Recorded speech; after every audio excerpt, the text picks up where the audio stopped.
নমস্কার বন্ধুরা, welcome to smart kitchen 39। সকালের ব্রেকফাস্টটা যদি হাতের কাছে থাকা সহজ কিছু উপকরণ দিয়ে মাত্র 4 থেকে 5 মিনিটে বানিয়ে নিতে চান, তাহলে আজকের এই রেসিপি অবশ্যই ট্রাই করবেন। তার সাথে এটা খেতে ভীষণই হেলদি এবং টেস্টি হবে। চলুন তাহলে ঝটপট রেসিপিটি দেখে নেওয়া যাক।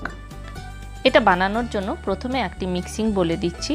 মেজারিং কাপের 1 কাপ পরিমাণ আটা, তার সাথে দিচ্ছি আটার পরিমাপে লবণ, দিচ্ছি 1/4 টিস্পুন পরিমাণ চিলি ফ্লেক্স, 1 টিস্পুন পরিমাণ রিফাইন্ড অয়েল, তার সাথে দিচ্ছি গরম করে ঠান্ডা করে রাখা দুধ। আমি এখানে লিকুইড দুধ ব্যবহার করছি, তবে আপনারা দুধের বদলে জলও ব্যবহার করতে পারেন।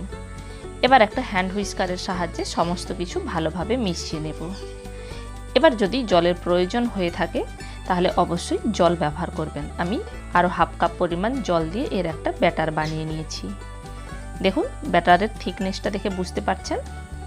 ব্যাটারটা এরকম পাতলা রাখতে হবে, খুব বেশি ঘন হবে না, আবার খুব বেশি পাতলাও হবে না। যেহেতু আমি এটা হেলদি প্রসেসে বানাচ্ছি, তাই আমি কিন্তু লিকুইড দুধটা অ্যাড করে নিয়েছি। এবার চলে যাব নেক্সট প্রসেসে। আবারও একটি মিক্সিং বলে 2টো ডিম ফাটিয়ে নিচ্ছি। আপনারা আপনাদের প্রয়োজন অনুযায়ী ডিমের পরিমাণটা কমিয়ে বা বাড়িয়ে নিতে পারেন। ডিমে দিচ্ছি একটি বড় সাইজের কুচিয়ে রাখা পেঁয়াজ, 3টে কুচিয়ে রাখা কাঁচা লঙ্কা, একটি মিডিয়াম সাইজের টুকরো করে কেটে রাখা টমেটো, পরিমাণ মতো লবণ, আর দিচ্ছি 1.5 টিস্পুন পরিমাণ ম্যাজিক মশলা। ম্যাজিক মশলার বদলে আপনারা গরম মশলার গুঁড়ো ব্যবহার করতে পারেন বা কিচেন কিং মশলাও দিতে পারেন। এবার সমস্ত কিছু খুব ভালোভাবে ফেটিয়ে এটা মিক্সড করে নেব। এবার গ্যাসে একটি ফ্রাইং প্যান বসিয়ে 1/2 টিস্পুন পরিমাণ রিফাইন্ড অয়েল দিয়ে ব্রাশের সাহায্যে খুব ভালোভাবে ফ্রাইং প্যানটা গ্রিজ করে নিলাম। গ্যাসের ফ্লেম মিডিয়াম টু লোতে রেখে দিচ্ছি 2 চামচ পরিমাণ ব্যাটার। এবার ব্যাটারটা চারিদিকে একটু স্প্রেড করে দিচ্ছি। খুব বেশি বড় করে এটাকে বানাবো না, তবে যদি বেশি বড় বানাতে চান তাহলে আরও একটু পরিমাণ ব্যাটার দিতে হবে।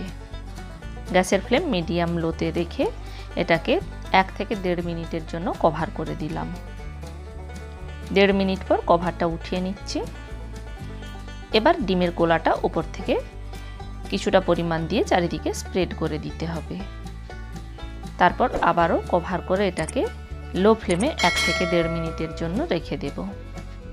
এবার একটা স্প্যাচুলার সাহায্যে উল্টে নিচ্ছি। যদি তেলের প্রয়োজন হয় এই সময় আরও কিছুটা পরিমাণ তেল দিতে পারেন, তবে আমি যেহেতু খুব কম তেলে এটাকে বানাবো তাই বেশি পরিমাণ তেল দিচ্ছি না। এবার দুটো দিক উল্টে পাল্টে এটাকে ভেজে নিতে হবে। 1.5 থেকে 2 মিনিট ডিমের দিকটা ভেজে নেওয়ার পর আবারও এটাকে একবার উল্টে নিচ্ছি। এভাবে দুটো দিক কিন্তু ভালোভাবে ভেজে নিতে হবে লো ফ্লেমে। এবার কিছুটা পরিমাণ মজরেলা চিজ দিয়ে দিলাম। যদি আপনাদের কাছে স্লাইস চিজ থাকে সেটাও দিতে পারেন। আবারও কভার করে লো ফ্লেমে 1 মিনিটের জন্য রেখে দেব। 1 মিনিটের পর দেখুন চিজটা ভালোভাবে মেল্ট হয়ে গেছে এবং দুটো দিক সুন্দরভাবে ভাজা হয়ে গেছে। এর নিচের দিকটাও খুব সুন্দরভাবে ভেজে নেওয়ার পর এবার এটাকে রোল করে নিচ্ছি। যেহেতু এটা ভীষণই গরম আছে তাই আমি একটি টিস্যু পেপারের সাহায্যে এটাকে ধরে রোল করে নিচ্ছি। এটা গরম অবস্থাতেই কিন্তু রোল করে নিতে হবে, ঠান্ডা হয়ে গেলে রোলটা আর বানানো যাবে না। এবার স্প্যাচুলার সাহায্যে এটাকে উঠিয়ে নিই। এভাবে আরও বেশ কয়েকটা বানিয়ে নিচ্ছি। দেখুন রোলটা কত সুন্দর হয়েছে, দুটো দিক খুব সুন্দরভাবেই ভাজা হয়েছে। এবার আমি কেটে দেখাচ্ছি এর ভেতরটা কেমন হয়েছে। আপনারা সকালের ব্রেকফাস্টে বা টিফিনে এটা ছোট থেকে বড় সবাইকেই সার্ভ করতে পারেন। দেখুন কত কম সময়ে বানানো হয়ে গেছে, আর এর ভেতরটাও কত সুন্দর কুক হয়েছে।